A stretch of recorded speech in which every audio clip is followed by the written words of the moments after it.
एक बार बादशाह के दरबार में एक अजनबी व्यक्ति आया। वह लंबा, ताकतवर और अनोखे कपड़े पहने हुए था। उसकी उपस्थिति इतनी प्रभावशाली थी कि दरबार में हर कोई उसकी ओर देखने लगा। उसने बादशाह को सलाम किया और ऊंची आवाज में बोला, जहांपनाह, मेरा नाम याकूत है। मैं दूर दराज की धरती से आया हूं और 3 ऐसी पहेलियां लाया हूं जिन्हें आज तक कोई हल नहीं कर पाया। यदि आपने मेरी पहेलियां हल कर लीं, तो मैं अपनी सारी दौलत आपको सौंप दूंगा। लेकिन यदि आप असफल हुए, तो आपको अपनी सल्तनत मुझे देनी होगी। यह सुनते ही दरबार में खामोशी छा गई। सभी लोग अजनबी की बातों पर चकित थे। कुछ दरबारी फुसफुसाने लगे कि यह एक चाल है, तो कुछ इसे चुनौती समझ रहे थे। लेकिन बादशाह ने शांत रहते हुए कहा, याकूत, मैं तुम्हारी चुनौती स्वीकार करता हूं। अपनी पहेलियां पेश करो। याकूत ने मुस्कुराते हुए कहा, तो सुनिए पहली पहेली। वह कौन सी चीज है जो हमेशा चलती रहती है लेकिन कभी थकती नहीं? दरबारियों ने सोचने की कोशिश की, लेकिन कोई उत्तर न सूझा। तभी बादशाह ने जवाब दिया, वक्त। वक्त हमेशा चलता रहता है और इसे थकान नहीं होती।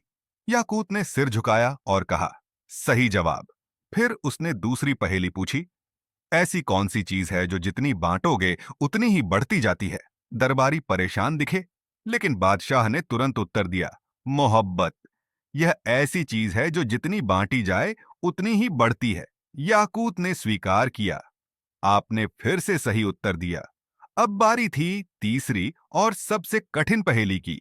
याकूत ने गहरी आवाज में पूछा, ऐसी कौन सी चीज है जो दिखने में नरम होती है लेकिन किसी को गिरा सकती है?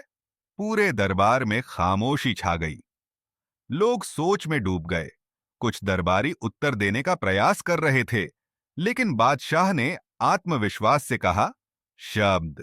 शब्द भले ही नरम लगते हैं, लेकिन इनका प्रभाव इतना गहरा होता है कि यह किसी को भी गिरा सकते हैं।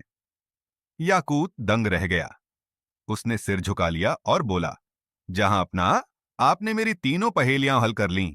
आप सचमुच महान और बुद्धिमान शासक हैं। याकूत ने वादा निभाते हुए अपना खजाना बादशाह को सौंप दिया।